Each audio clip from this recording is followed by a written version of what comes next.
Hey everybody, what's going on? Rob Cesternino back here for day 3 of celebrating 15 years of RHAP lore. Yes, it's the Laurel history, not the Yanni history, the Laurel history of RHAP, day 3, volume 3, and we're posting this today on February 12th, the proper 15-year anniversary of RHAP. It's our podcast quinceañera, and you're part of it here today. So very excited for you to hear in volume 3, as we're going to be hearing a lot of stories from the later days of Rob as a podcast, really 2019 through the present. Actually, it's a lot of 2020 that you're going to hear about here in this episode. COVID was a weird time for everybody, but if you were just sitting in a room like I do, pumping out podcasts, it happened to be a time that a lot of lore got created. So you're going to hear about a lot of that here today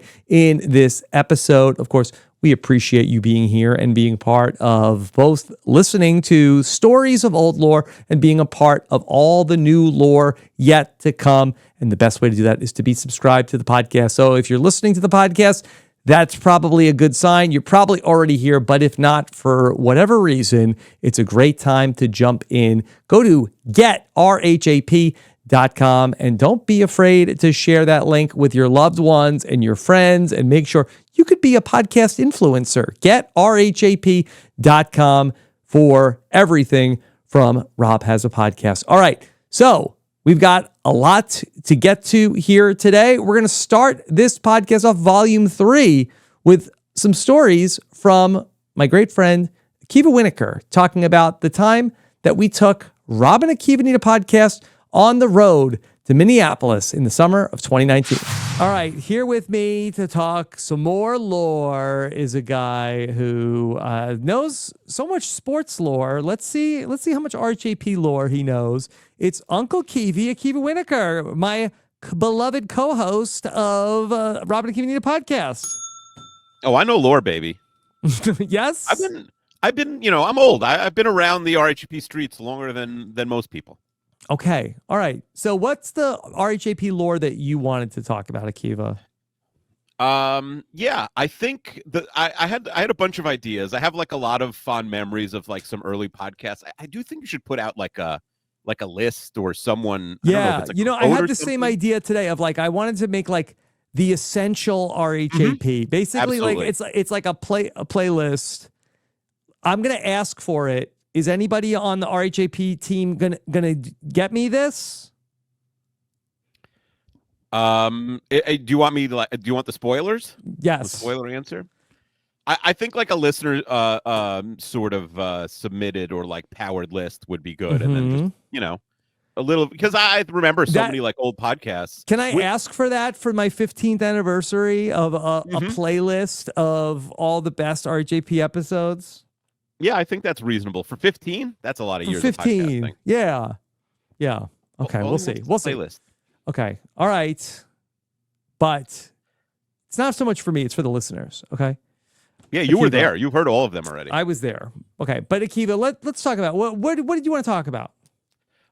Yeah, there were a lot of like old podcast things I wanted to talk about, but I figured, we could talk about the topic I know the most about, me and sort of our podcasting together. Okay. In particular, the one time we really, for all the 500 plus podcasts we've done together, we've only been in the same room almost 0 times. But is that the only time? So basically, in 2019, the two of us went to Minnesota. Is that the only time we've ever podcasted together in the same room? I believe so. I can't think. Oh no, you know time. What? We did a live Seinfeld finale actually. Oh, that's true. I forgot about that. Yeah. Yeah. We did do that. But I guess we've never podcasted just the two of us, not in front of an audience. Maybe one day. Maybe that'll be the finale. Maybe. Oh, wow. What a way to end it. But okay, so let's talk about the time that we took RHAP on the road. It was the early days of RHAP. RHAP was just a baby, only like 1 year old. Yeah, it was basically right before our first anniversary. I think the lore of that sort of episode was Alex Chester, my 32 Fans co-host, is from Minnesota, and I'm a Mets fan, likes the Minnesota Twins, and we had discussed on our podcast, 30 Fins, maybe going to a couple Mets at Twins games, and you heard the podcast like, hey, I'll come. That'll be fun. I was like, great idea. And then when we mentioned that on Rob and Akiva Need a podcast, other people were like, hey, let's turn into a thing. And on pretty short notice, and it was a little bit more like there was no Sam Moore back then. We kind of, I think mostly myself with some help from a couple people on your staff. Like we put together basically in hindsight, I think it was just 24 hours where we went to Minnesota. We went to a baseball game at night. Is that right? And then so I think it was more than 24 hours. I think it might have been just like maybe only but 48. I think I flew in maybe Tuesday morning, and we went to a baseball game that night, and then we went to a day game on Wednesday, and then did a live show Wednesday night. Yeah, I think it was and baseball we did game at night, and an ice cream. Well, you're missing a couple. Yes, Wednesday morning. Yes. Yeah, so Tuesday night we went to a baseball game. Yes. Wednesday morning we rented out a Ben and Jerry's ice cream store. Mm-hmm. Did an ice cream tournament where we put 32 ice cream flavors in a bracket, and I pretended to eat because it was like very hot in Minnesota, and I knew I was going to be like it would be terrible if I had 32 ice creams. And then we went to a second baseball game. Right. You and I left early because we really had no plans for like the show. We had 100 plus come to a live show in Minnesota. And we, it was a little bit DIY. Like we found some conference room, and we were Scott St. Pierre, but it was like there wasn't a lot of, I think we like basically wrote the show in like 90 minutes in my hotel. There's a lot of segments. Yeah, it was like structured. It was like a talk show. Yes, it was. We that episode was essentially a talk show. We had the great listener Jim Crumley like made an actual wheel. He's a physics professor. He and brought it, if you remember. We turned it. I think it was actually, I've never really listened, but I think it was actually a really good episode. We turned it into a talk show. We basically had a segment that was called like find a listener, find someone their best friend, where we paired two people together and they had to be best friends for the rest of their life. And we do get messages sometimes, I think, from two of those people. I think one of them maybe no longer lives in Minnesota, but we do get tagged like once a year or something on Facebook. Wow. That they're still friends. We did that. We did like a bunch of wacky stuff. Oh, I think there was a bit we were trying to get a couple to get divorced. Yeah. I don't remember that so much per se, but maybe it's ringing a bell after that. But then I guess the coup de grace was also then after we did the live show. Then there was talk about a third podcast that we were going to record together. Yes. So basically, because that wasn't enough. And really, starting at 7 p.m. the night before, now the show's over 9, 10 o'clock. So really it's only been maybe 27 hours with the two baseball games and the two podcasts. Yeah, we had a bit where we were going to do what we call the sleepover podcast, like an after party. And I think it was supposed to be in a listener's room, if I'm not mistaken. I think that was the original plan. We'd stuff as many people into a room as possible.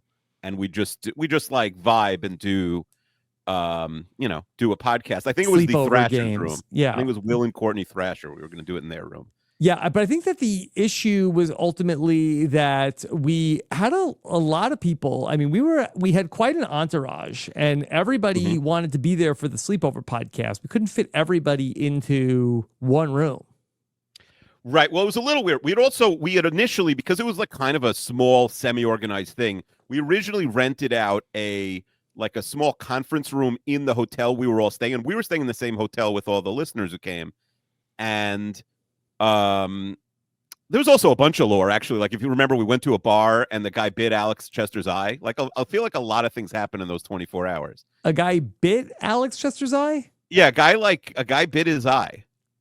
I remember the soccer hooligans. I don't remember his eye. One of the soccer hooligans bit his eye. Wow. Like, as he was just drunk. It wasn't even like out of malice, really. It was like, British humor. You bite somebody's eye.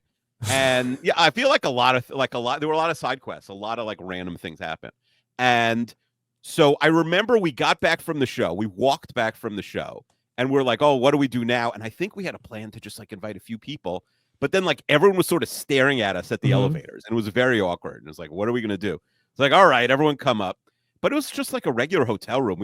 I remember we walked into their room, and it was like, okay, we can't, like, are we going to fit all these people? And then we remembered, hey, we kind of rented out that conference room, but then too many people ended up RSVPing, so we sort of ditched the conference room and found a larger room at a convention center. Oh, so we were going to do the podcast in the hotel conference room?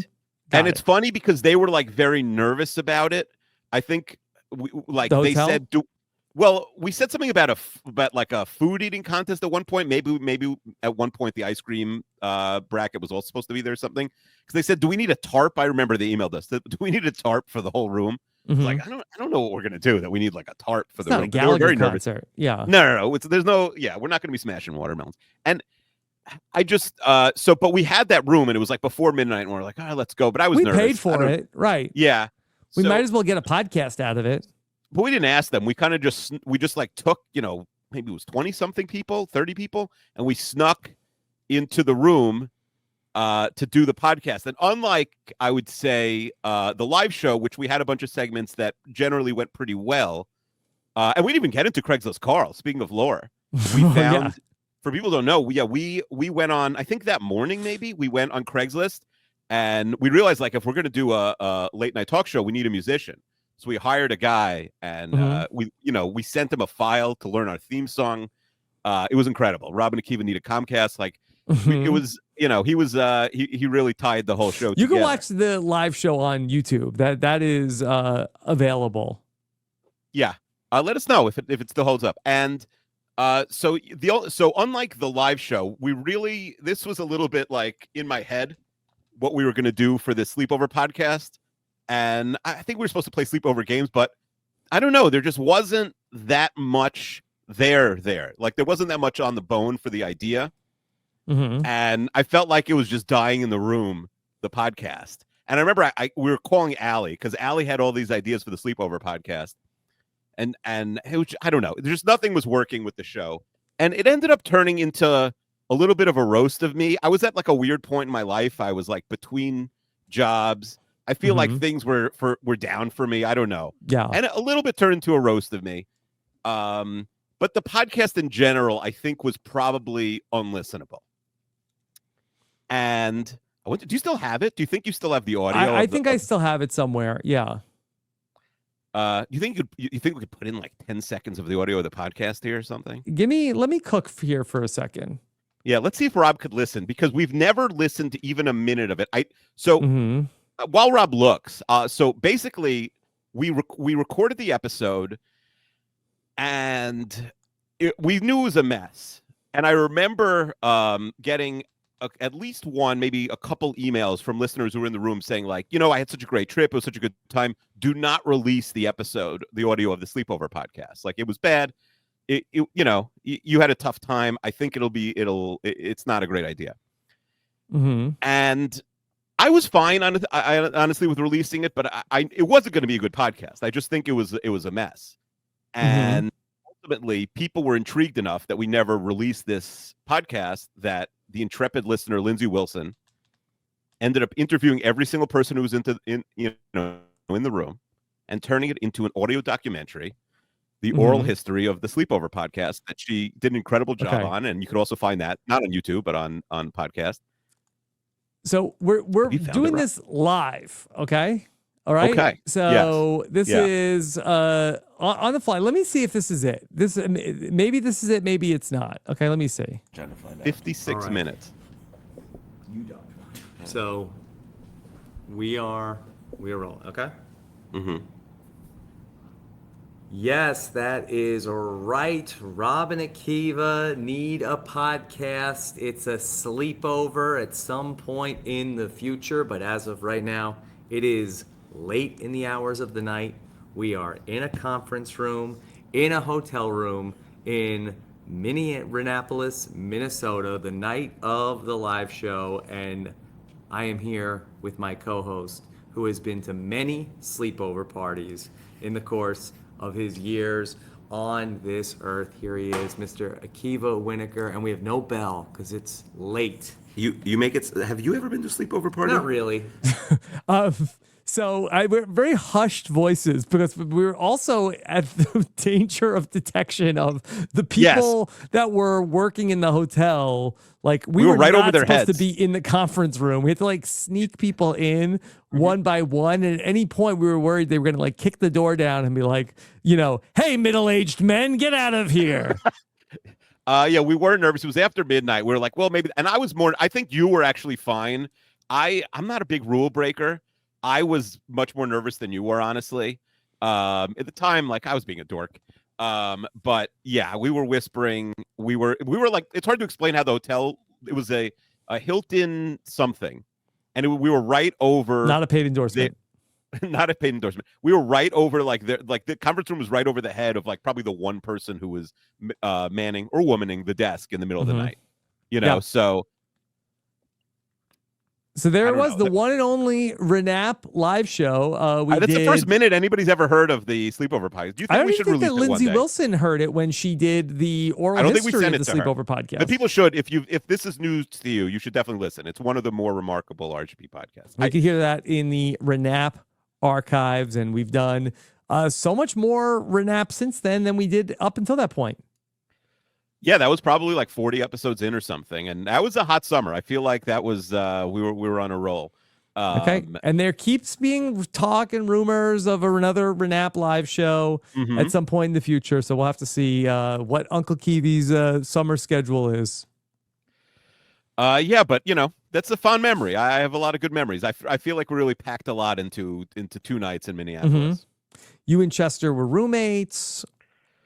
Yeah, Chester was really roasting me. Well, I'm still a little annoyed. He did send a picture of me snoring to his wife in the middle of the night. But yeah, he was like, why do we room together? I don't know. Yeah. It was $200 a night. Save some money. But he thought we were too old for that. All right. So we got to leave it there for now. Of course, you can hear Akiva every single week on Rob and Akiva Need a Podcast. And Akiva, where can people keep up with you?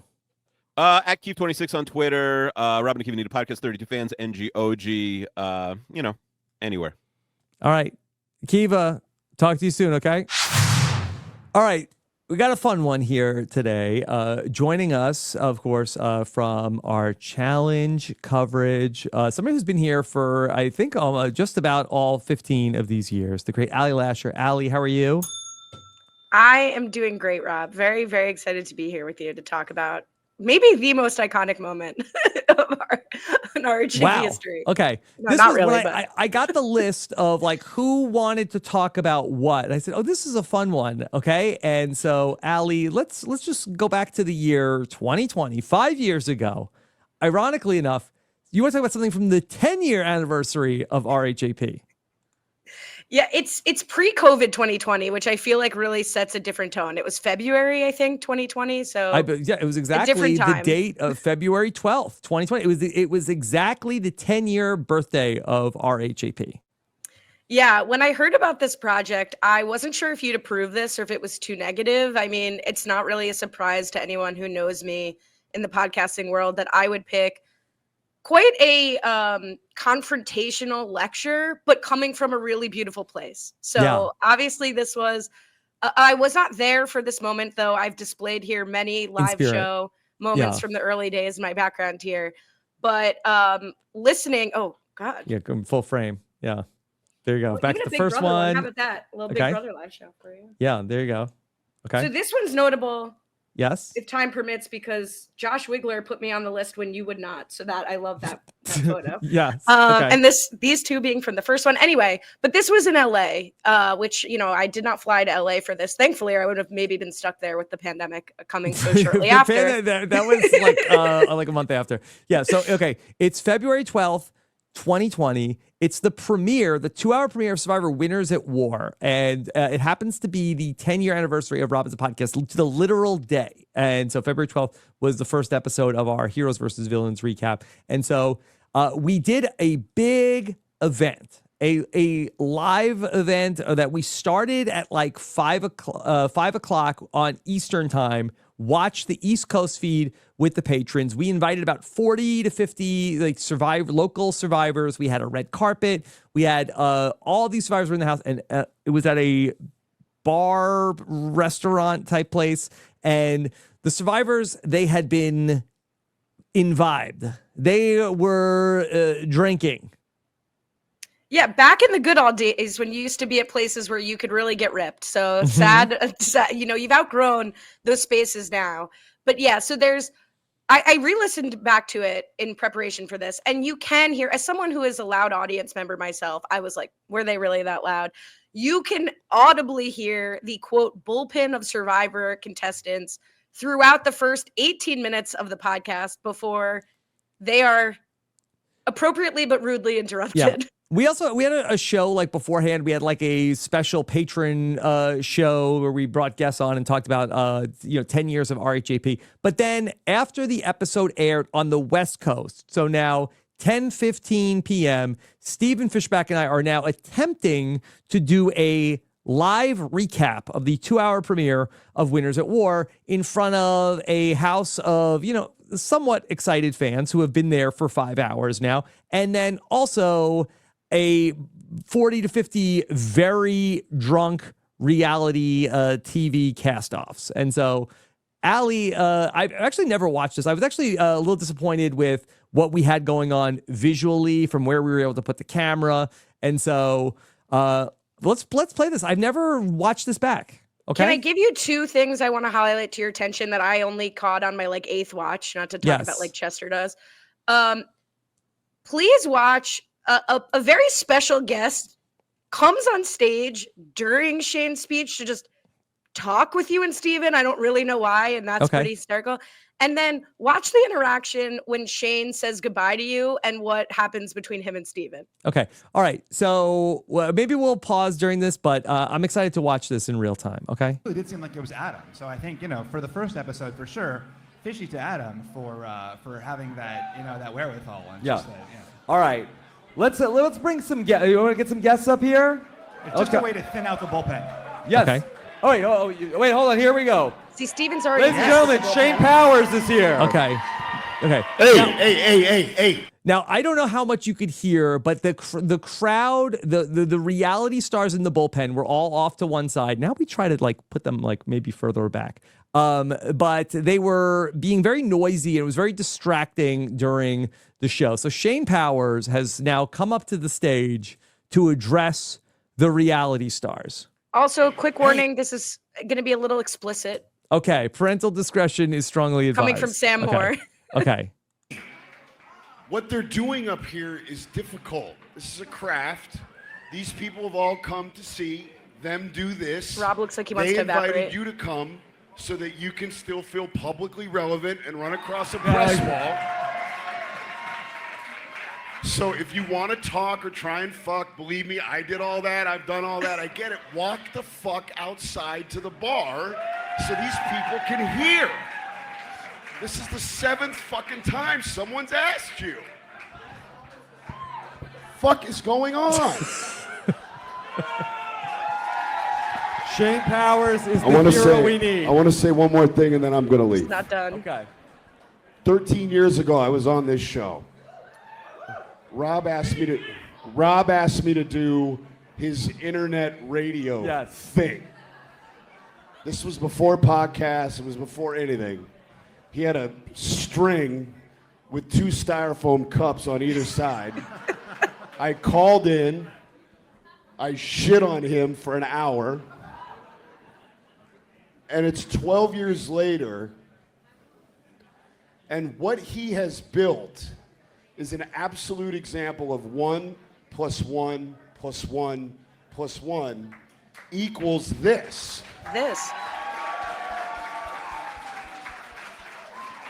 And in the 12 years that he's been doing this, I see out here and I listen to the conversations, he has created a community of people that have a like-minded interest.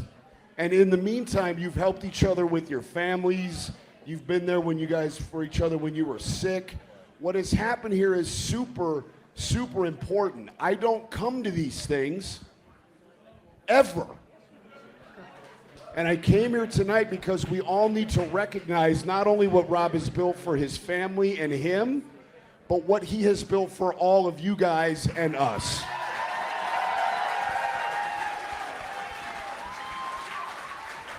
So, when people are trying to listen to their craft, we, as the asshole survivors, should shut the fuck up. Thank you for everything that you do. Thank you, Steve. I love you, Shane. He hugs Rob and then he The leaves. greatest guy, comes Shane back. Powers. Is there more, Allie? No, that's Listen it. to the Okay. Shane Show, people. Okay. It'll change your life. Okay. Wow. That was even better than I remember. Play that at either my eulogy or when Robin's podcast is canceled. Or both at the same time. Or both at the same time. I guess maybe it might be, that might be a twofer.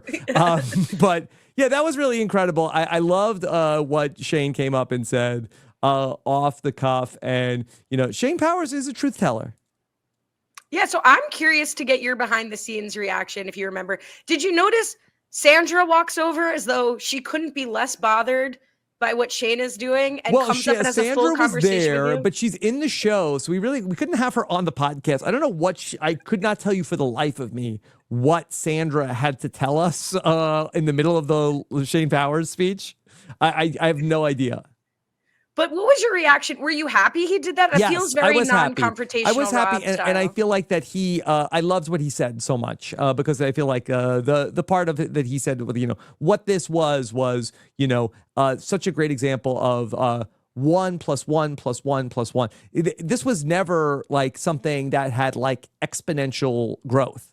This was, again, wake up, lay another brick, and another one, and another one, and to the tune of, God knows how many podcasts. I think last year we celebrated, 5,000 podcasts, and that's just RHAP. That's not even the RHAP ups or post-show recaps or any of the other things. So it's just like, okay, wake up again, like, keep going. And I really appreciated that Shane recognized that and came up, and I thought it was such a beautiful testimonial that he gave. Yeah, and no, it is, and it really, I think, was sort of a prophecy about then what would happen in 2020 and all of the challenges you'd face as a podcast with, Survivor taking a pause and sort of reinventing what you were doing here, expanding the talent pool by, a huge number. So, a lot of change happened in the next year and then the next, 4 now since. So I think it's great. And I think we should never do another live show without Shane coming and telling everyone to shut up and respect the craft. Yeah. He's come up a few times so far in this. He's like a big factor in the history of RHAP in some of these memories that we're talking about. And, love him or don't love him so much, that he's always just going to be, a very like polarizing and opinionated person. I will say, I will quibble a little bit with, that was not my recollection of the story he told of what my initial interaction with him. I believe from my recollection, what it was that I messaged him like on MySpace if he would come on the podcast, and I think I said something of like there was a thing on MySpace, Allie. I don't know if you ever partook in the MySpace or it's just like I'm way elderly. past I it. had Yeah. MySpace. And I basically said like there was like a retweet function of like, hey everybody, let's see if we can get Shane to come on the podcast. I'm not sure the order of events. I remember though vividly he wrote back that he was going to effing crucify me. That is the response he wrote back. So I do not believe we had a podcast interaction in the 2006 of it all. So he's just saying what he would have done to you. Like he Maybe has a he false would have memory done. of what he wanted to do. Maybe he would have done it. Like I remember he threatened me. I think that there was a thawing. I believe that my wife ran into him, like that he was out to dinner somewhere, and my wife's mother's maiden name is Powers, so maybe there's some distant relative there between Shane and my wife's family, but. He then sometime in the early days of Robin's podcast, like 2011, 2012, he did come and do a podcast in my then very, crappy apartment. And then, we've had many interactions since then.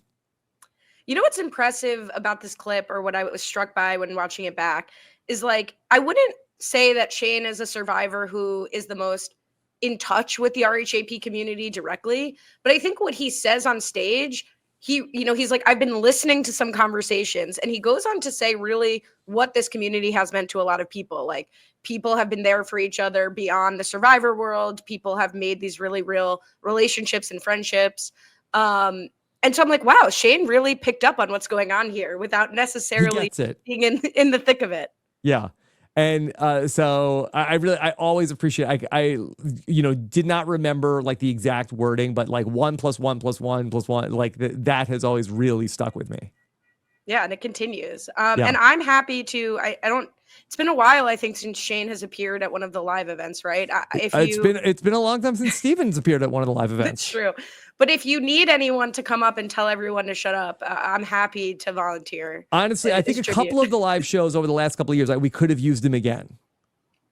I'm happy to do it. You might think I wore this plaid as a tribute to you, but I wore it as a tribute to Shane, who comes up in a very Rob style iconic jacket. Look that night. Yeah. So he really did it. But Allie, this was a great moment. I'm so glad you pulled this.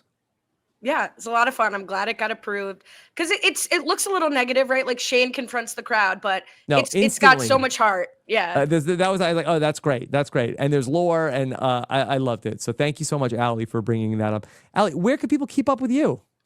We're rocking and rolling, baby. We're right into, just finished up Challenge season 40. Mm-hmm. Good synergy with this clip from Survivor 40 and Challenge 40. We wrapped that up.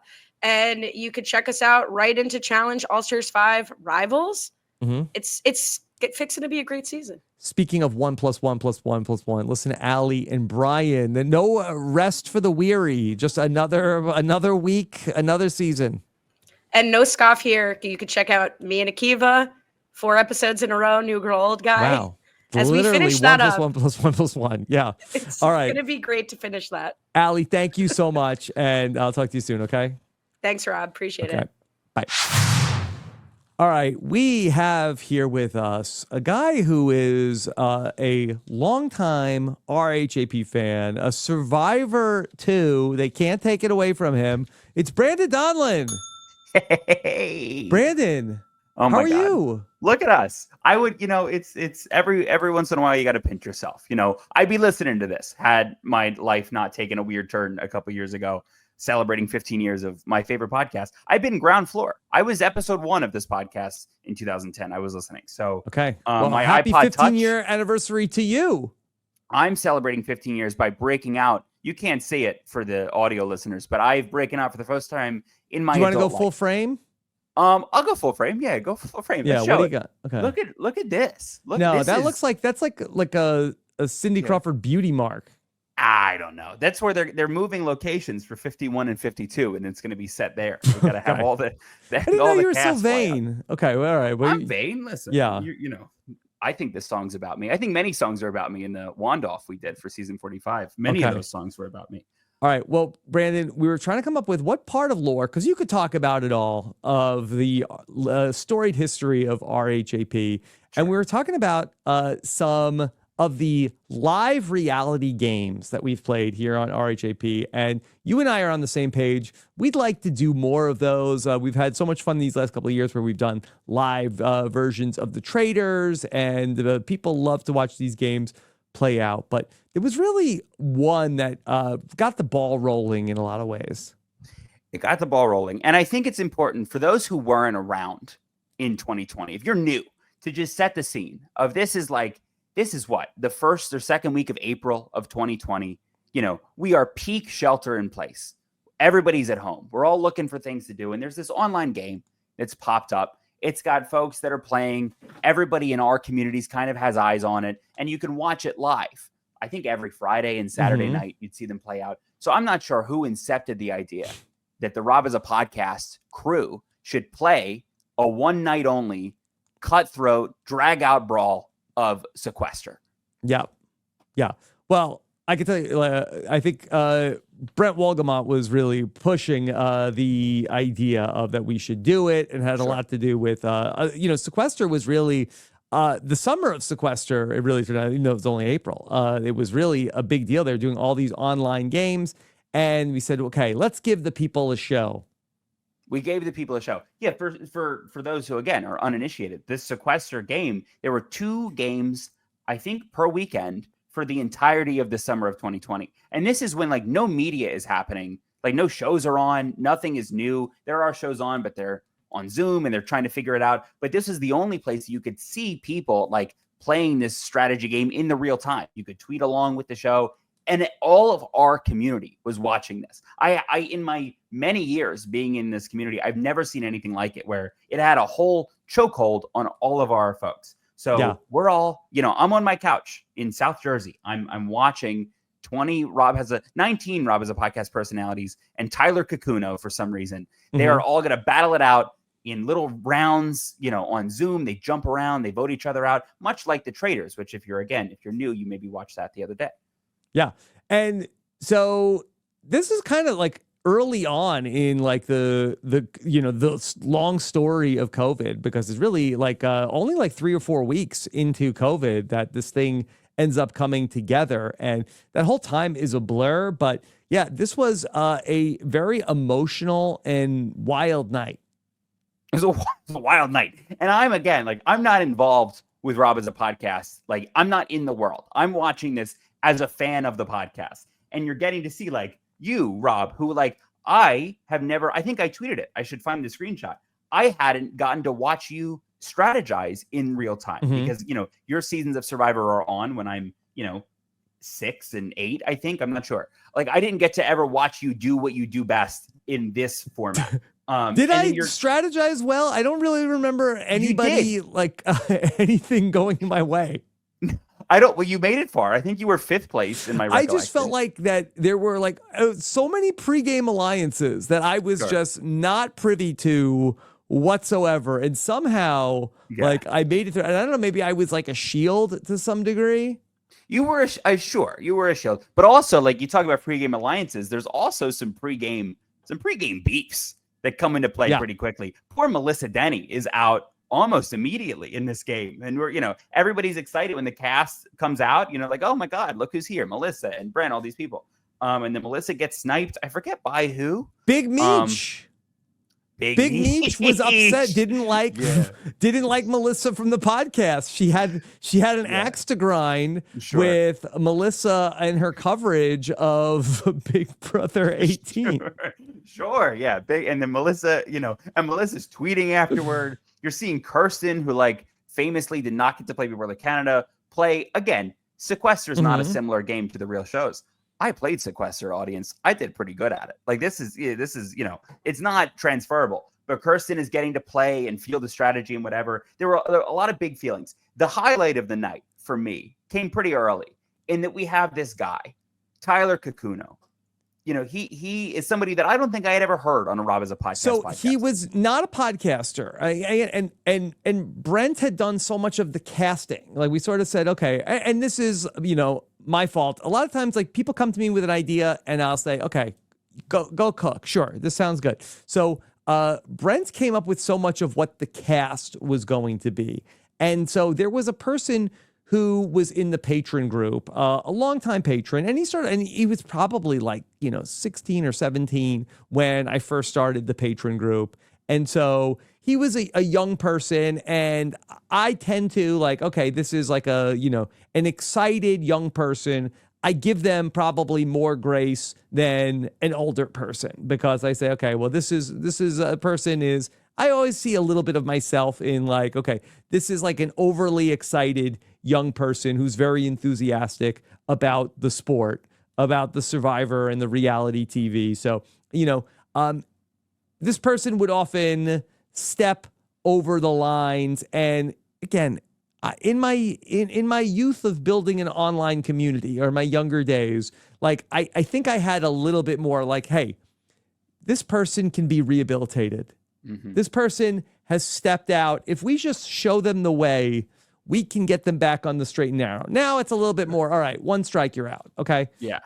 But I can fix him is that was the motto. Yeah. I was like, oh, but you know what? Again, in like 2014, it's like, oh, this person they just didn't understand the rules. Like if I just explain that this is why this is wrong, then we'll get them. And maybe, maybe it turns out that maybe they always knew what they were doing was wrong. You didn't need to like clarify the rules.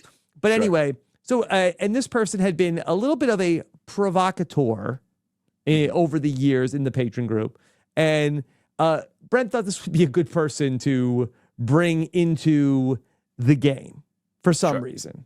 And, Brent knows drama, right? And, for as many uncalculated decisions that Brent has made in his provocative person in his own right. A provocative person in his own right. I'm uninitiated to Tyler Cacuno. I love this podcast. I listen to this podcast. I see this guy. And really, I don't want to speak for all the viewers, but I'm there mostly to see you, Rob, operate in this game, right? And Tyler Cacuno, from minute one, is like, I'm getting Rob out. I want to kill the head of the snake. I want to make sure that Rob leaves and the blood virtually is on my hands. So Tyler's hopping from room to room. We're getting Rob. Somebody at one point, I think it actually may have been Brent, Rob, tells you Tyler's coming after you. And then the showdown of the century, you and Tyler Cacuno in the same room, one-on-one. I know the line that you said. I don't know if you remember the line. I don't remember. I remember the broad strokes, but I don't remember the details. You said, how many times do you have to fuck me over on things? Was your line. Yeah. And again, well, I've had it. It's 2020. I've been putting up with his crap for like 6 years. Like, come on. Why you but don't. Why do you have to try to like make people annoyed? Yeah. If you're listening to this, listen to the rest of the podcast, but it's on YouTube. I believe there's like a full compilation. It's like 5 hours on YouTube. Go watch this. It really is like, make popcorn, sit on your couch, get comfortable. Like it is objectively good television.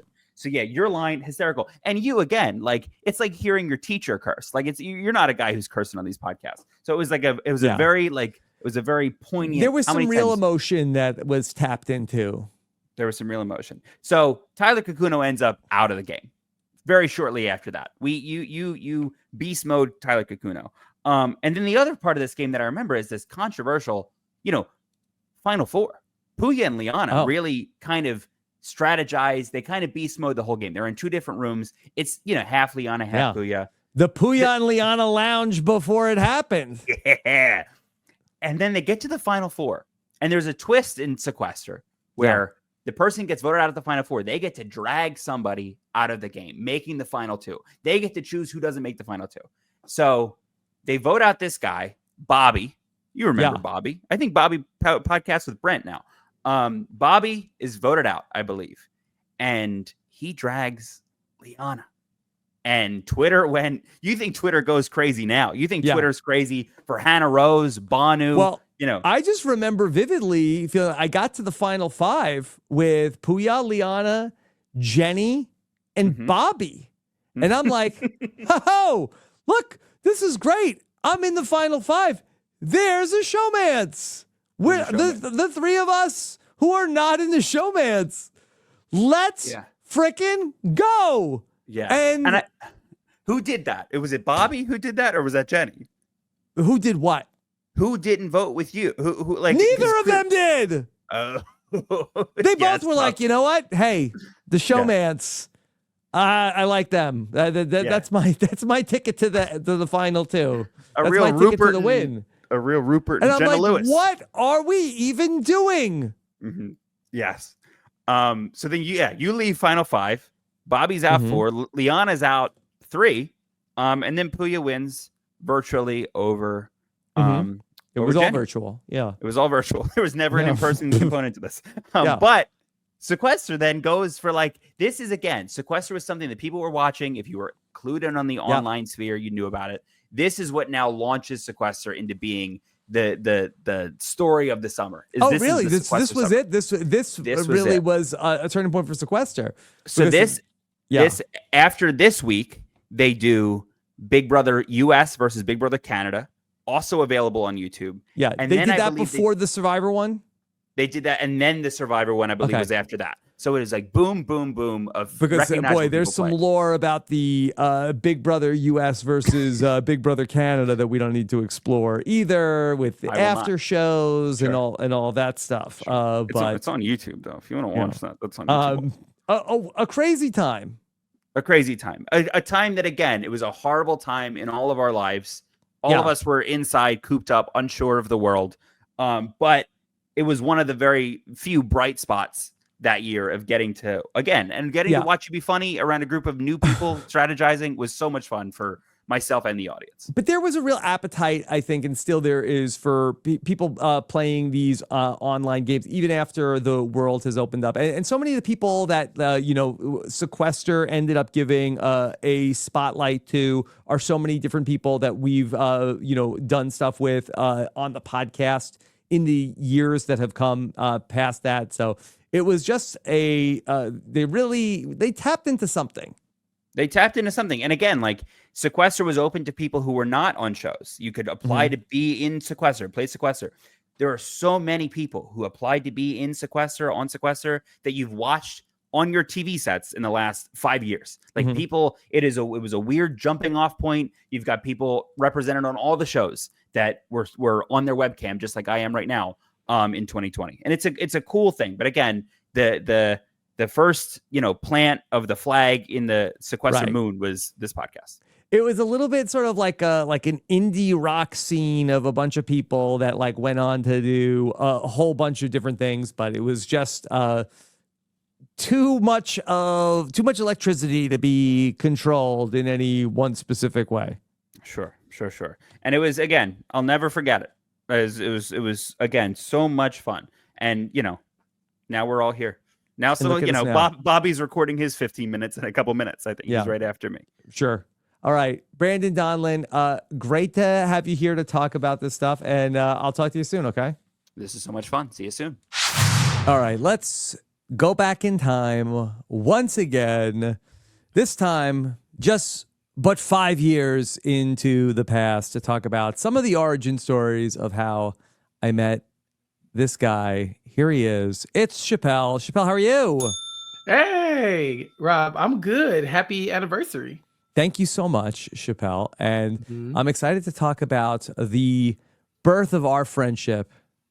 Yeah, we go way back, but I think 2020 is what really marks like the moment it happened. But yeah, I can tell you that like this has been a amazing journey, getting to know you and becoming what I think we're friends. I mean, you the boss man, but I think we're pretty friendly. And so yeah, when I was told about this assignment, I had to talk about the class of 2020. Yeah, we don't even need to talk about the time that you saved me from eating the shellfish in Austin, Texas. That's for another time. But yeah. Let's talk about, from your perspective, okay, where we were at back at the origins of the famed class of 2020. Yeah, I remember that in 2020, I remember there was a lot of, like political unrest and like racial tensions around, surrounding like George Floyd and the things that were happening around then. And then people were just, everybody, it was very tense back then. And I was watching RHAP. As opposed to now. Now things are pretty chill. Things are just, peachy. It's like almost, well, I wonder what those two times had in common. But yeah, there was a lot of tension. It was very tense around these parts. And I remember I was watching RHAP very closely because I was a big fan and I was a patron. And I felt like if I was giving my money to somebody, I need to make sure that they were like aligned with me as far as like the humanity of people. And I was looking for those signs and I saw them on RHAP. So I thought I could stick around here. This is nice. And then I honestly don't remember how I saw the messaging. I don't know if I heard it on one of the podcasts or if I saw it on Twitter, but I saw that you were looking to diversify the voices on your podcast. And so there was this big outreach. I remember the podcasters were tweeting it out and stuff where they were looking for people who had never been on the mic before or who probably had podcasted before, but never on RHAP, but to give them a chance to kind of, diversify the podcast with the changing landscape of our reality TV as well. Right. So I figured I give it a shot. What's the worst that could happen? At least I could talk to Rob. And so that's kind of how I started. Yeah, I'm trying to remember the exact timing of where everything was. You know, we were full on in COVID. It was actually the 10-year anniversary of Rob as a podcast. So I'm not sure. It must have been like July of 2020 that we were getting into that. And also that Big Brother 22 was on the horizon, that they were trying to figure out a way to do a Big Brother season during like peak COVID also. So we were trying to, you know, bring a lot of people in to help us cover the Big Brother season that was going to be coming up, which was going to be very exciting because we had nothing. Yeah. We had nothing to watch. Right, because everything else was shutting down, but Big Brother was one of the shows. Except Tough as Nails. Yeah, except Tough as Nails. No, nothing is as tough as Nails. But Right. Big Brother has the ability to sequester and to lock these people in one house together and to make sure that they don't get a lot of contact. And so it was one of the few shows that was like, if you really try really hard, you could actually keep them safe from all the things on the outside world, including COVID. And so they pushed back the date to, I believe, August of that year. And so, yeah, you had the entire summer to kind of build a roster of new podcasters that could help do some of the coverage, especially with Big Brother being all-stars, because that way you could do deep dives into some of the past players and really give people an opportunity to kind of show what they are made of before getting thrown into the deep end on the Big Brother live shows. Yeah, there's been a lot of talk about So You Think You Can podcast in the last couple of months, looking back at that. But this was like we were really trying to learn from some of the mistakes that people were, sort of felt like, okay, that it was a competition and we had to compete with each other. And so I very much wanted to be like, okay, it's not a competition. Let's try to be as make this as soft of a landing for people, because we don't want to put pressure on folks. But we ended up, I think we heard from 600 people during that process. Then we, I think, pared that down to, and Sam is behind the scenes that he would know, but I think we interviewed close to 100 people. Yeah. That's crazy. And I got an interview too, which is wild, right? I remember applying, and in my application, I just knew I wasn't going to get a shot. Like, that was the one thing that I was like, at best, I get to talk to Rob at least once. And so this will be a win. And so I apply, and I was trying to be very lighthearted on my application, because I was like, they're not going to call me. All these people are coming in. Everybody has a podcast in 2020. So I was like, God, no one wants to hear about from what my perspective was. So I think in my application, I put on there, like, if I don't get a call back, I'm going to take it as disrespect. And I meant that very much tongue in cheek, because I thought, I'm not going to get a call back anyway. And I did. And so, yeah, I got to interview. And I think I interviewed with you, Bryce, Shannon, and was Josh Wiggler there? I think it was you, Bryce, Shannon, and someone else. Yeah. But I remember it because I was asked to talk about Big Brother. I was asked to talk about Survivor. And the day I was asked to talk about Survivor, the Big Brother cast dropped. And so I was like, I don't want to talk about that. they announced that it was going to be All Stars. That's what it was. Yeah. So I had to figure out a way to talk about Survivor and Big Brother at the same time, because I knew Shannon and Bryce didn't watch the show. Yeah, we had some different panel configurations based off of what people said that they had an interest in. And so that must have been a Survivor day that we had Shannon and Bryce there with us. But I remember that you were and I guess on brand, pretty loose. Well, that's the thing. I thought I was playing with house money anyway. So I figured, okay, come in. And I think I was like, okay, you were like, tell us about a hot Survivor take. I'm thinking, there are no hot Survivor takes. This is the network that has exhausted all the takes. So what could I possibly do? And so my idea was, let's talk about Big Brother, because, the Big Brother All-Stars is basically in front of mind for me. I don't really care about Survivor right now. It's the summertime. What are we talking about Survivor for? And so I did kind of commandeer the conversation, but I was able to talk about, Survivor players who had played Big Brother, this, that, other. And I swear I thought it was the last time we were going to talk. I was like, nope, but that was a wrap. And so, I remember that day extremely vividly, because, afterwards I thought, mission accomplished. We did it. We've had our conversation with Rob. Now I can go back into obscurity. So what do we do with you next? Huh? After that. Yeah. Okay. So after that, I was told, first of all, I was told that, okay, we're gonna do previews for the next season. So we got to go in and do deep dives on these characters that are coming back, these all-star players, and you need to tell us which player you would like to do the deep dive on the most. And I was like, oh God, if I pick somebody that everybody else wants, then I'm not going to get a chance. So I'm going to try to pick somebody no one really likes. And I picked Nicole Franzel, and I predicted that she probably was going to win twice. I said she would probably win All-Stars too. And she got really close. So I just felt like I was on the right track from there. Yeah. You, in my opinion, arrived fully formed.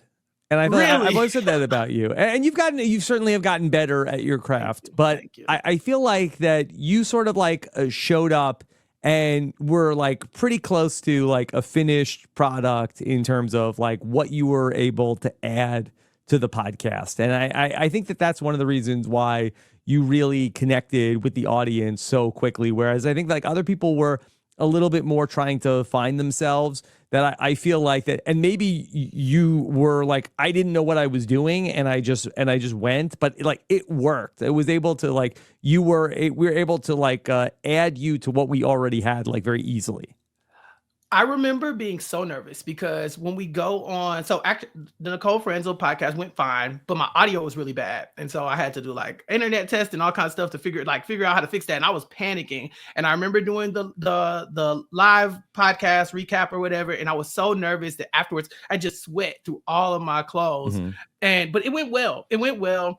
And I remember just thinking, like, just do your best. Do your best every time. Come in and just give it 100% effort. I don't care if you're talking about Big Brother, because Big Brother is like the dumbest show. There's sometimes the segments are just stupid. There's nothing to talk about. And I was like, if you can make the best out of Big Brother, then you can talk about anything. And so I would just like, I would watch the show so intently. I would put all my effort into it. And then I would just leave it all on the podcast. And like, if they hate me, they hate me. But they're going to have to say it to my face. And it somehow for the grace of God, people did not hate me. So I'm very happy with the results.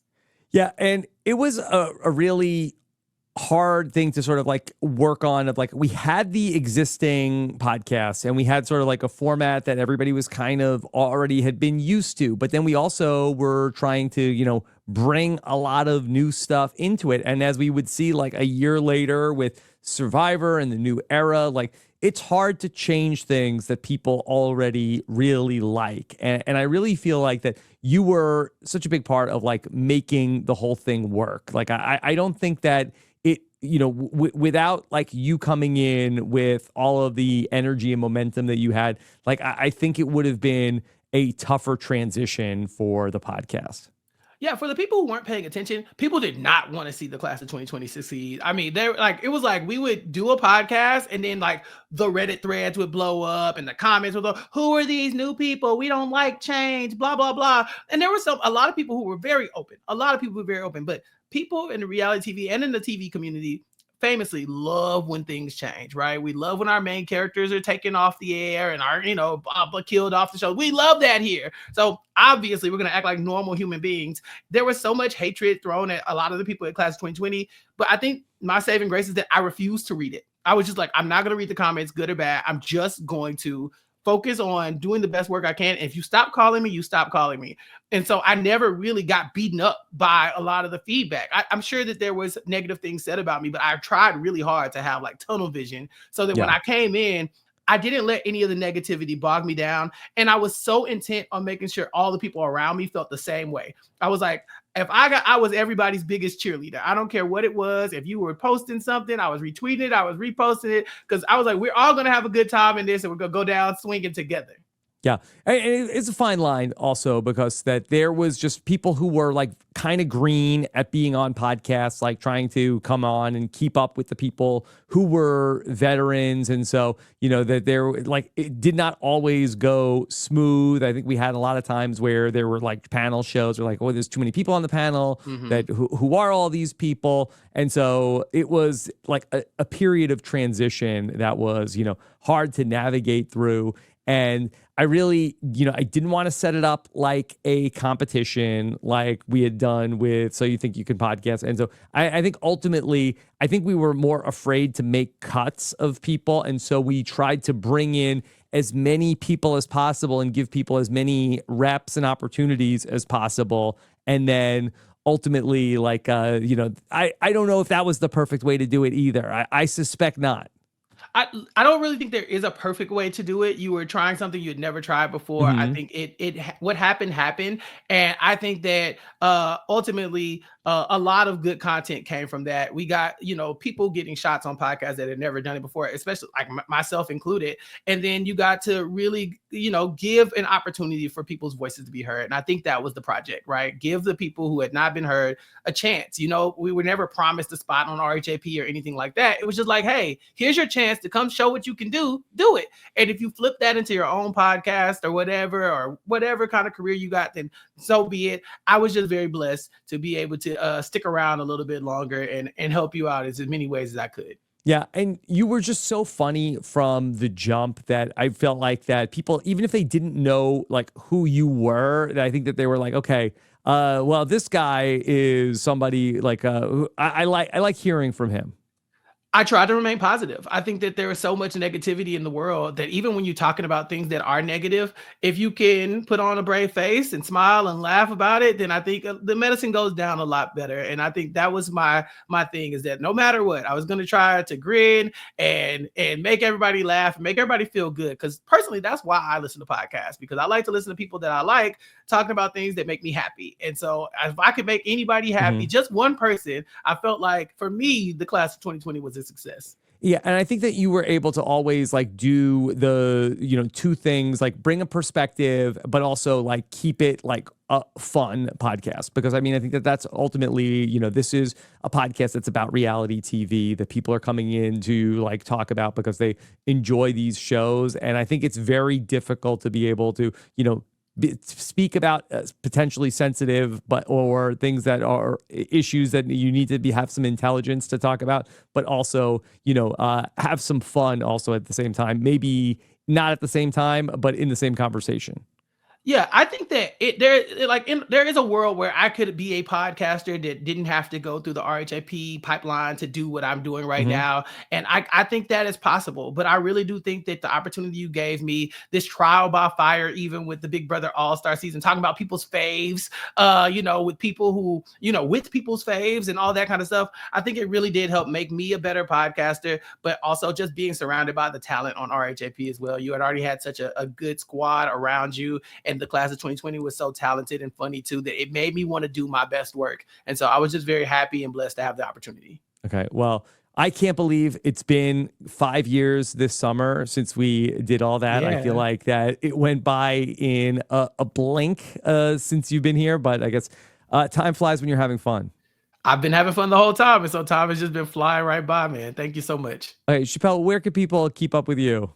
ReCapKickback.com, Rob. It's the 15-year RHAP anniversary, but it is the year anniversary of Recap Kickback. It's the same exact time. This is crazy. So yeah, catch me on my podcast that you have so graciously given me the keys to, ReCapKickback.com, where I talk about whatever I want to talk about. And this month we got some crazy stuff going, but we don't have enough subscribers. Go subscribe, ReCapKickback.com/subscribe. All right, Chappell, thank you so much for everything, and I'll talk to you soon. All right, thanks, man. All right, we have another great moment of lore to discuss here with a person who I'm sure is knowledgeable about all sorts of lore, not just among RHAP. Let's welcome in Jessica Liese is here. Jess, how are you? I'm doing great, Rob. I mean, who better to keep the lore than like one of the OG podcasters? Yes. It's pretty crazy. I think I've been... RHAP was a baby toddler podcast when I started talking to you, and here we are 13 years later. We're still at it. Yeah. And Jess, I know that you're probably most synonymous with podcasting about The Amazing Race, but that's not what we're actually going to talk about right now. No, it's Amazing Race adjacent though, because I think if not for The Amazing Race, then none of this would have happened. Yes. Okay. So I guess we have to go back to 2020, and we were really in sort of the darkest hour of the COVID situation, and there was nothing on TV, as a theme song once said. There was only one new show that was on TV, and it was a little show that CBS launched called Tough as Nails. That is correct. Tough as Nails, a production of Amazing Race host Phil Keoghan. And Rob came to Mike and me and said, "Hey, there's nothing else on. We got to do something. Can we watch an episode of this Phil show and see if we like it?" And so Rob and Mike and I get on this podcast. We talk about the first episode of Tough as Nails the same way we talk about literally everything else we talk about on RHAP. We talk about like weird production quirks and we make fun of it and we're pretty loosey-goosey. And then Rob gets an email from Phil Keoghan. And Phil is like, "I would like the opportunity to chat with the three of you about a few things you said on the podcast." And this is always one of these moments of, oh crap, what have we stepped in? Did we make him mad? Is he going to come in and like Mike White us or something like that? So, or future Tough as Nails contestants. Yeah. Too. Like sometimes we make people mad. That's part of the thing. But yeah, I had forgotten of the way that this all came to be, because Tough as Nails is different than The Amazing Race, where Amazing Race is the, forever host of The Amazing Race. That Tough as Nails was Phil's baby. Phil is the, executive producer and creator with his amazing wife, and that they made this show. This is not just a hosting gig. There's not a single decision made on that show that Phil did not have the ability to explain to us in detail. I mean, we're fast forwarding a little bit, but yeah, he comes on and he is, accordingly, he's very proud of what he's done, and he should be, because I think we were all very high on it, but we were also a little bit irreverent about it. So what we did not expect was that Phil would show up and he'd have a few issues with us, but he just kind of jumped right into the same like rhythms and humor and things that we have, we've been perfecting for years here at RHAP, and Phil just dives right in. And then he says at the end of it, "Okay, I'll see you guys next week." We're like, oh, he's not just here to talk about it with us one time. He's not like when we talked about The Amazing Race with him and we had 20 minutes and CBS was listening in. No, Phil wanted to do a deep dive every week. And so for that whole period of time in 2020, I was furloughed from my day job. We did a lot of crazy stuff that year. And the craziest thing, I think, was Phil deciding he was the fourth chair on our podcast. And he didn't just come in to answer our questions or to give us little behind-the-scenes tidbits. One day he comes on the podcast and he has prepared a quiz for us about Kiwi slang. And he explains to us, and I think this is specifically the moment that I wanted to talk about here on our oral history project. He comes in and he explains to us the definition of the New Zealand slang term. Can I say I remember? Is it rattle your dags? That is the term, yes. And I'm not going to redefine it for the crowd here, but it involves sheep and butts. I remember like the literal definition, but I don't even know what it is like slang colloquialism for. Oh, okay. Yeah, I think if someone says rattle your dags, they're not literally talking about sheep butts. No, they're it's like get a move on. It's hurry up. Get the lead out. Okay. So that's what, and we learned several other valuable pieces of Kiwi slang from Phil during that, but the fact that indeed. The fact that he comes onto our podcast with games. Yeah. He's not just bringing interesting facts. He's not just bringing behind the scenes stories. He's bringing games. And we were all, I think it was such a dark time for us that to have something happen like this, that when I started podcasting, if you told me I ever got the chance to talk to Phil Keoghan one time in my life, I would have been blown away by that.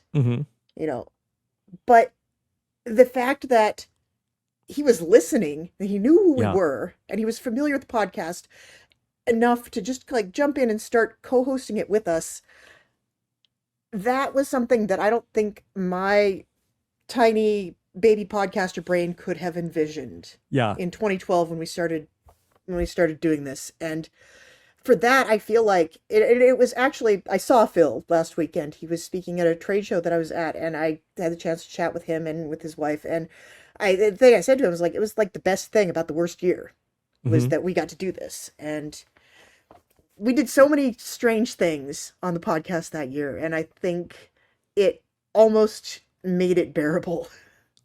Yeah.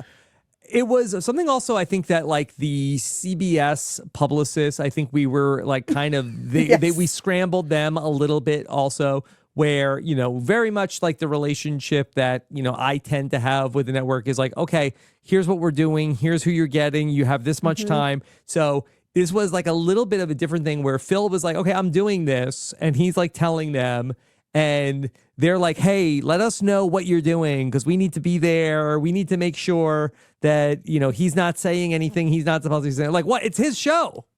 Yeah. What are you worried about? Yeah, I think the fact that it was his idea, he's not like doing a press junket here. Mm-hmm. And I think there were a couple of times when CBS was like, whoa, no, somebody's got to be at least listening in on the line. And that did happen a couple of times. But yeah, for the most part, I think the fact that he owned it, it was his show and his initiation, like, I think that allowed him a little more freedom. And also it was tough as nails. It wasn't Survivor. Like, even if Jeff Probst was in your DMs right now and wanted to co-host something with you, he has more clout than Phil on the network, but I'm pretty sure they wouldn't let him do it. I think that they would say like, okay, well, you know, somebody is going to listen in. Just double check.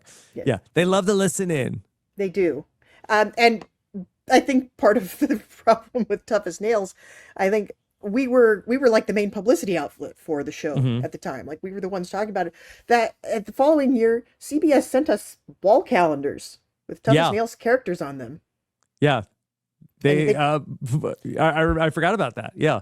They didn't have the hole that you could punch, like you could put the nail through. So I had to like pound a nail all the way through the calendar. That's your Tough as Nails initiation. Yeah. It was tough for nails. Yeah. And, you know, Phil came on and we really appreciated him talking with us about through, and he would pop on through like some of the other seasons of Tough as Nails. But it was also like really interesting just to get sort of like the behind the scenes of like, okay, this was the decisions that we made and here's why we were doing that. And so there's been very few times that we've been able to like ask the showrunner these types of questions like during the coverage of a show that we're watching. Yeah. And I think it was I think anybody that even is interested in how the reality show Sausage is made, I think there's maybe not a deeper look into it than what Phil was giving us about Tough as Nails. Like, everything about from the art direction and the color palette and the cadence of how he delivered things, having to put the sound of the work whistle in post-production, like just little tiny details like that. And he could speak about any of them. And then I remember he also took some of our suggestions and put them in the show, which was also very cool. And I know we're not the only ones that have had that happen. Like, shout out to Shannon and AJ and Mike who got their stuff on Survivor South Africa. But, I was making fun of the comically large badges of honor that the teams won. And the next season, Phil's like, we listened to you. We made them smaller. Yeah. And then I said, you should have the names on the side of the vans, like in Scooby-Doo. And they did that too. Yeah. The damn van. We really, Tough as Nails. We were able to have a lot of different things that, just like endearing parts of the show that we got to, have fun with going through it. Because it was not the easiest show to podcast about. It wasn't necessarily like a strategy show. No, it wasn't a strategy show, but it was. I think we talked about it in the framework of like, here's what's different from the strategy shows, and here's why you couldn't do strategy here. And I thought that was instructive as well, because the format of this show should not have worked, but they found a way to make it work. Like, they really leaned into the things that we find kind of integral to a reality show. Like, every week someone gets eliminated and the numbers go down, and then at the end, one person wins. But by making it a team competition as well as an individual competition and never eliminating anybody, they figured out how to make that interesting. Yeah. Jess, do you think we'll ever see Tough as Nails again? I hope so. I mean, from what I hear, it's up in the air. Phil's got a new show that they are, I don't know which network's going to carry it, but they've made a show based on his bucket concept, and that's going to be airing at some point. And there are some foreign editions of Tough as Nails. So like when the world falls apart again and we have nothing new to watch, we can go back and watch like Tough as Nails Belgium. So we have that to look forward to. Okay, coming hopefully not soon to CBS. Hopefully never, but if we did, it would be okay. We'd get through it. We'd figure out a way to get through it. That's ultimately the lesson of Tough as Nails. Yes, we ourselves are going to be tough in our own podcaster ways. Yeah. Just any other standout anecdote or anything you want to highlight? Oh, I mean, there was so much there. And there were some moments, I think, like when Phil would just come in at 11 and he'd just be wacky, and it was not something that we expected. Like he seems like a guy who can hang. Like watching on Amazing Race, he seems like he could hang. But I was not prepared for how actually cool he is in person. And he really, we were getting like the real, distilled, undiluted Phil. And it was fantastic. Yeah, it was a fun time. I was also reminded, you said we did a lot of crazy stuff in 2020. We also did the Brant Steele of what tattoo is Mike Bloom going to get also in probably, I feel like that was like May of 2020. So like we were really, there were no shows. We were really trying to like, okay, what else can we talk about?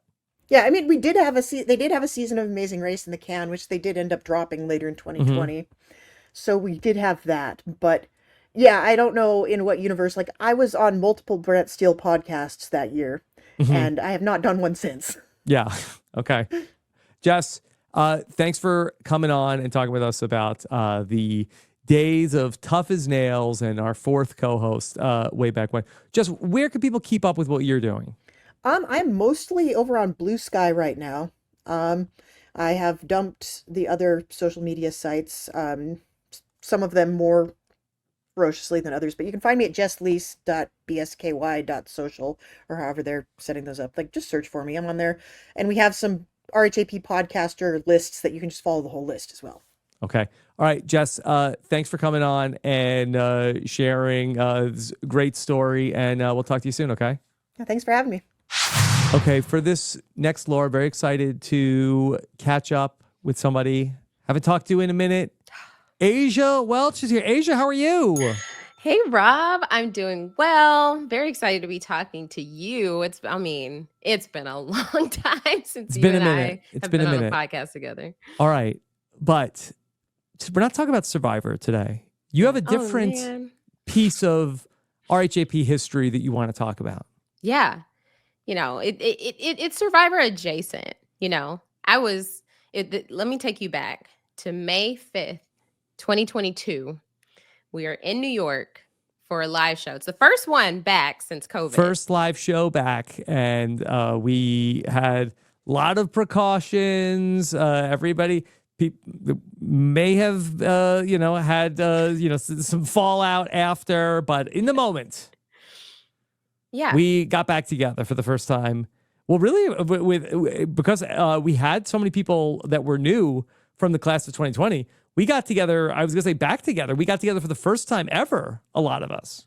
Yeah, it was the first time ever. I mean, technically, I've met you, Rob, back in like 2017. In Austin. Austin, yes, live show. Way before podcasting. That's when I was telling you I was hoping to get on Big Brother at the time. That's a whole different me. That was so long ago. Yes. But yeah, we're here. We were there for Survivor 42. It was highs boot. And, we were on such a high, no pun intended, because it was also the Big Brother Canada 10 finale. Such a great season. Like, in my opinion, one of the best seasons of Big Brother Canada. One of the seasons I always recommend to people. So we were just, we wanted to watch it together. Like there's just all these like lingering Survivor fans of RHAP who wanted to watch Big Brother Canada together. Remember coordinating a lot with Taryn and just like, we need to find a place. We need to find a place to watch it. So we ended up finding this location in New York to watch the Big Brother Canada 10 finale. And we're all huddled in there. Fun fact, Andy from Survivor 47 was also there, which is, yeah, it's kind of crazy to think about. We're in The same room of like maybe 50 people. Did you notice him then? Like when when you saw him? Yeah, on Survivor? I met him the night before, like at the Survivor after party. Yes. And we're like, oh my gosh, hi, nice to meet you, right? Because he was a patron. I have the same birthday as you. Yeah, right. Mhm. Exactly. We have the exact same birthday. I learned that then. But yeah, so that was. I mean, that's full circle. But we were watching Big Brother Canada 10. I start recording myself because I'm ready to celebrate. Yeah. The final two at the time. We knew Kevin was the one to beat. Josh is in this position where he can pick. He's choosing if he wants to win the game or not, right? What I ended up doing was recording myself seeing Josh evict Betty. And that was just wild, right? There's this huge reaction. Taryn pops up behind me. Okay, so we have a clip Yes. here. Okay, all right. So and this has become a meme to some degree, right? Yes, okay, all right. It resurfaces like once a year for some All right, reason. Sam, you want to play this? Okay, so here's Aysha standing. There's Taryn popping up. Takes his mask off. He's streaming still on Twitch. streaming himself. Yeah, this is very meta. Yeah.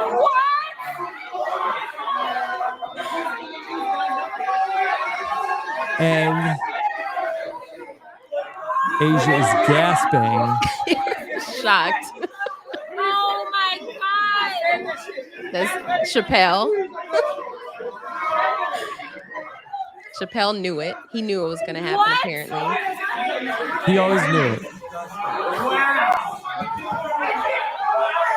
What a memory, man. Because it was so shocking. Because that is not why I was recording myself. I was just so ready to celebrate. And then it just it's like my most viral tweet in our community. Wait, what were you going to celebrate? I was going to celebrate like Betty going to the final three. Final two. I was rooting for her. I don't know. I love Kevin. He's an amazing guy. He's been so supportive to me this year and in 2024. So shout out to him, one of the best winners. But it was one of those exciting moments where we thought like the game was slipping out of his hands. I wasn't celebrating him losing. I was more so celebrating just a big move, right? Yeah. But it was exciting. Yeah, well, we have been very blessed in terms of the live shows to have a lot of big moments that we are there together in person for. I think probably the most notable comes when Malcolm got voted out in Survivor Game Changers. And then there's the infamous video of Mike Bloom pointing and laughing at the screen as everybody is horrified to see Malcolm end up getting booted early. Which is hilarious because it's just like the words you just said, you wouldn't imagine putting those words together. But I think it's only because you have created this atmosphere where we can watch these things together. If I think back on watching this moment at home by myself, because who in my life watches Big Brother Canada besides y'all, right? Like my mom from afar, right? So then I'm like, okay, I would have been shocked and dismayed. And what do? Pick up my phone and go look at Twitter. Like that was a moment where we got to all be together. We're like, it especially coming out of the we weren't out of the pandemic yet, but being in the thick of the pandemic. And it's just like, oh my gosh, we get to just feel this with other fans who get it. Right? Because not many people get this, but to watch these shows, like all of your live shows, like to get to watch these, even when the episodes aren't as exciting, it's just so exciting to react to the moments together and just have that community. And so, thank you, Rob, for providing this space. Well, Aysha, how about going back to Survivor 45 when we're in Brea, California? Yes. And another great moment that happened at the live show was that Caleb hits the shot in the dark. Yeah. And the room of like 450 people and Caleb's cousin was there. It was like such a crazy moment to see just a room full of people watching Survivor just burst into like the team won the Super Bowl. Yes. Like there, I saw waiters that don't even watch the show were like high-fiving each other. Right. Exactly. The energy is unmatched because it sparks an emotion in you just being elevated by these people around you who just get it and can see the passion. Everybody's just, oh my gosh, this was such a big moment. Like you already knew social media was blowing up, but we get to blow up together, right? And it's just like, oh my gosh. And then let's not forget of like, oh, these are real people, which obviously I can now really resonate with, but these are real, and obviously you can too, but these are real people who like, they knew it was about to happen, all the cousins in the room. And so it's just like such a good episode of television to watch together. I think back on that often. Yeah, I never thought about that. The experience of like watching the episode live in person is like the experience of like that something is trending on Twitter of like everybody is talking about the same thing at the same time. That's like the real life version of that. Yeah, exactly. It's just like, which you can't compare. It doesn't compare. Because, oh, things are trending. Oh, Mike Bloom is trending. Oh my gosh. Could you imagine if we were all together for some reason and that was happening and that had happened live? We would just, when Derek accused him of fishing for likes? Yeah. Like imagine he did that live on stage after an episode and then we got to just like react together. It's just, I think it just brings us back to these shows like Big Brother, Survivor, all the shows we know and love. This community of people, we don't have this outside of that. Like our main source of friends, we're trying to get our friends to watch this stuff. But to have a community like the RHAP community, the reality TV community of people to just relate to is just like, it feels like home. Because then you're like, you don't feel as weird loving the stuff that you love or being just, oh my gosh, that shot in the dark. Like I'm gonna be talking about that forever with the community, right? Not to mention Aysha, when we got to see your cousin out in Houston this fall, that we were all together for Operation Italy. That is true. That is very true. And I,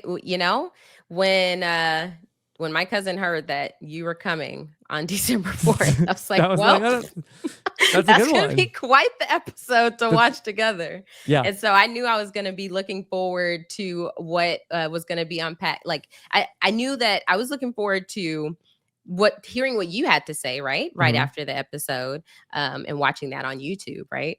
But it was just like, just to see what the crowd's going to do, because after knowing about Operation Italy for months, it's like, okay, you hear about it, but then to see it, I mean, obviously watching the episode for the first time is watching it for the first time, but it was just, that episode was beautifully done, by the way. But to know that a group of RHAP fans were going to watch that together and get to react together was pretty cool. Yeah, it's just such a crazy part of this whole experience. And it's so different from so much of what I do, which is just like sitting in this room by myself, to then, have this shared experience with everybody and the people that are listening by themselves. Instead, now you're in a room with all the other people who are used to listening by themselves. And then it's not even, I guess the closest thing is like going to like a sporting event, but like at the sporting event, then you're not like, keeping in touch with the other people that are at the stadium.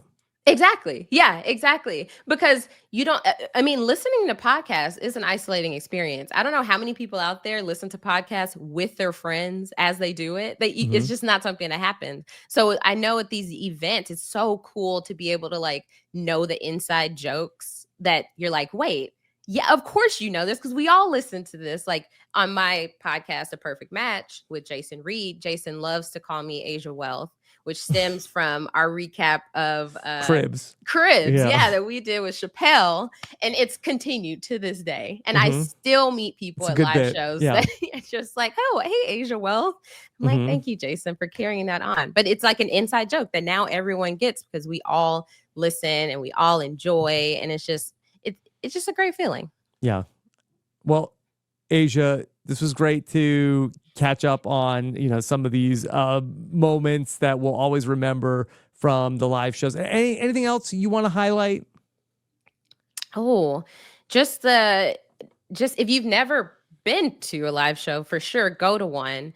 Yeah. But I know that was the number one thing that I was looking forward to, because when I started podcasting for you in 2020, which great memory, the class of 2020 coming in. I think that I was looking forward to most going to another live show, because I just remembered that feeling of like my first live show in Austin. I drove up with my friend Kelsey Rasmondi.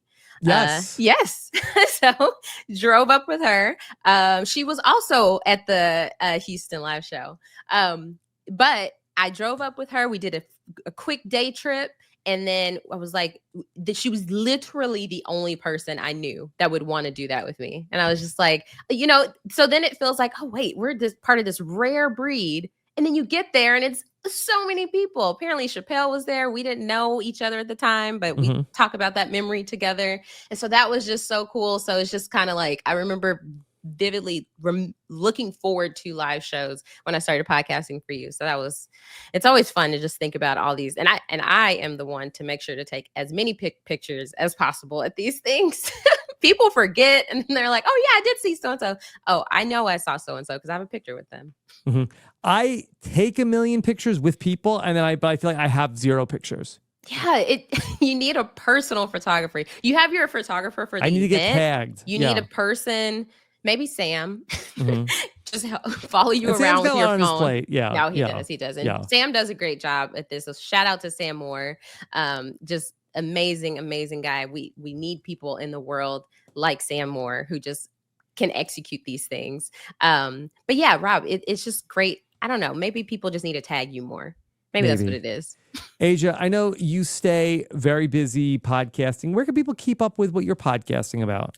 Yeah, right now I'm in the thick of talking about Married at First Sight over on my podcast, A Perfect Match with Jason Reed. We talk every week about the episode of Married at First Sight. It is a very drama-filled season this season. This season we have 2 separate couples. We have a husband and a wife and a separate couple who are interested in each other. And so it's this whole scandalous, like possibly affair situation going on. So even if you don't watch Married at First Sight, come listen to the podcast. We have a great time over there with our Facebook group that has over 1,000 people in it. We have a fun time talking in there every week. Jason and I just covered The Later Daters, which is on Netflix. So we recap the season to talk about that. But yeah, you can catch me there talking about Married at First Sight, or on Instagram where I'm the most active at Aysha like Aysha. So AYSHA like ASIA. Okay. Aysha, great catching up, and we'll talk to you soon, okay? All right. Thanks, Rob.